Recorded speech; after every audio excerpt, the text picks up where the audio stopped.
Pour la Suisse, les élections présidentielles aux États-Unis n'ont jamais autant compté que cette année. Pour la première fois de l'histoire, la patrie de Donald Trump et Joe Biden représente le principal débouché des exportations helvétiques. Explication.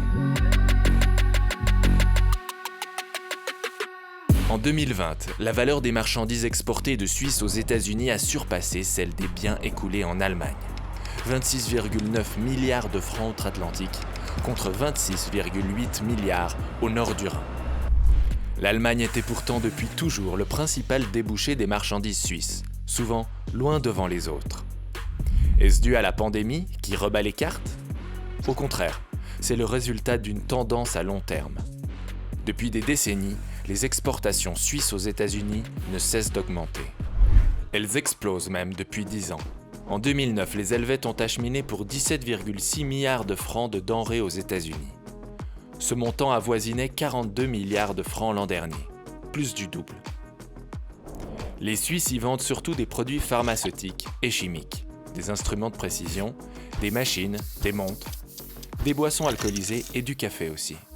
À hauteur de 13,7 milliards de francs en 2019, l'Amérique a été le 5e plus gros importateur en Suisse, derrière l'Allemagne, l'Italie, la France et la Chine.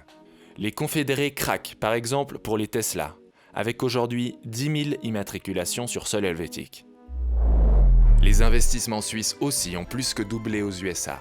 Ils sont passés de 150 milliards de dollars en 2007 à 338 milliards en 2018. Une croissance de 126% en 11 ans. Les Suisses sont les principaux investisseurs étrangers dans la recherche et développement aux États-Unis, lesquels sont les principaux bénéficiaires des investissements helvétiques à l'international.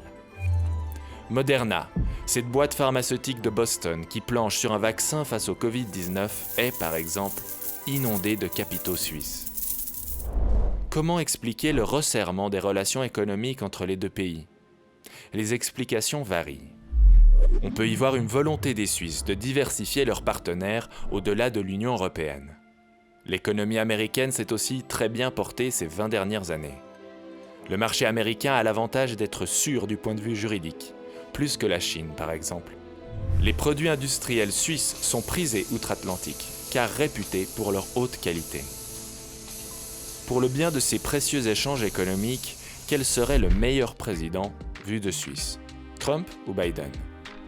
Les avis sont contrastés. Des économistes estiment qu'une réélection de Trump augmenterait les chances qu'un accord de libre-échange soit signé entre les deux pays et que les baisses d'impôts qu'il engendre sont appréciées des multinationales.